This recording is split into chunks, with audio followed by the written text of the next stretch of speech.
एक समय की बात है, उत्तर प्रदेश के एक छोटे से गांव में अहिल्या नाम की एक बूढ़ी महिला रहा करती थी।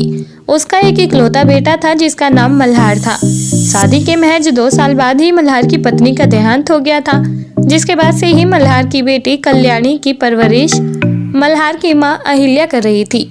दोनों दादी पोती में बेशुमार प्यार था, जो एक सच्ची सहेलियों की तरह एक दूसरे के साथ रहा करती थी। लेकिन इसी दौरान एक बार मल्हार अपने घर में एक अनुप्रिया नाम की महिला को लेकर आता है और अपनी माँ से कहता है कि माँ, मैंने आपके लिए दूसरी बहू चुन ली है।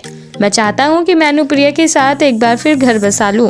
अभी तो मेरी काफ़ी जिंदगी बची है। तभी अहिल्या कहती है कि हाँ बेटा, तुम्हारा फैसला एकदम सही है। कल्याणी को भी तो माँ की ज़रूरत है। तभी अनुप्रिया कहती है कि नहीं नहीं, मैंने कब कहा कि मैं इस लड़की को अपनाऊंगी। मैं शादी के बाद अलग हो जाऊंगी, मुझे नहीं करनी इस लड़की की परवरिश। तभी अहिल्या कहती है कि मल्हार, देखो ये क्या कह रही है, शादी के बाद तुम अपनी बेटी का ख्याल नहीं रखोगे क्या? तभी मल्हार कहता है कि माँ, वैसे भी मेरी पहली पत्नी की मौत के बाद आपने ही कल्याणी का ख्याल रखा है, तो मेरी दूसरी पत्नी के आ जाने के बाद भी आप ही उसका ख्याल रख लेंगी तो क्या बिगड़ जाएगा। बेचारी कल्याणी तो मासूम थी, जिसे सही गलत का पता नहीं था, पर अहिल्या समझ चुकी थी कि मल्हार को अपनी बेटी की कोई चिंता ही नहीं है। इसीलिए वो उसी वक्त मल्हार को कहती है कि फिर जाओ, कर लो तुम अनुप्रिया से शादी, लेकिन इस दहलीज में दोबारा फिर कभी कदम मत रखना। और अहिल्या का बेशरम बेटा मल्हार वो घर हमेशा हमेशा के लिए छोड़कर अनुप्रिया के साथ चला जाता है, जिसके बाद अब अहिल्या कल्याणी की इकलौती सहारा थी, जो कल्याणी को किसी चीज की कोई कमी नहीं होने देती थी। उसे तैयार करके स्कूल भेजा करती थी और उसकी हर एक इच्छा पूरी करती थी। साथ ही साथ कल्याणी भी अपनी दादी की खूब बातें मानती थी।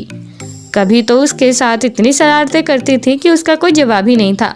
कभी अपनी दादी के सिर में चंपी करती तो कभी खाना बनाने में उसकी छोटी मोटी मदद कर दिया करती थी। बीतते समय के साथ साथ अहिल्या अपने बेटे को भूल चुकी थी।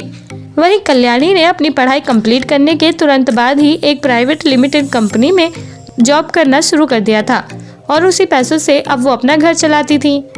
और साथ ही उसने जल्द एक आलीशान घर भी खरीद लिया था और उस घर में नौकर चाकर भी लगा दिए थे। पूरे घर में कल्याणी अपनी दादी माँ के साथ राज किया करती थी।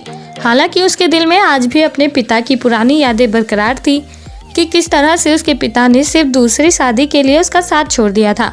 पर बावजूद इसके उस दिन के बाद से ही कल्याणी ने कभी अपनी दादी से अपने पिता का कोई जिक्र नहीं किया और अब वो अपनी दादी के साथ खुशहाल जीवन जीने लगी। तो दोस्तों, कल्याणी की तरह आपका आपकी दादी के साथ कैसा रिश्ता है, आप हमें कमेंट बॉक्स में कमेंट करके ज़रूर बताएं। और साथ ही ऐसी और दिल छू लेने वाली कहानियाँ सुनने के लिए आप हमारे चैनल को सब्सक्राइब करना ना भूलें।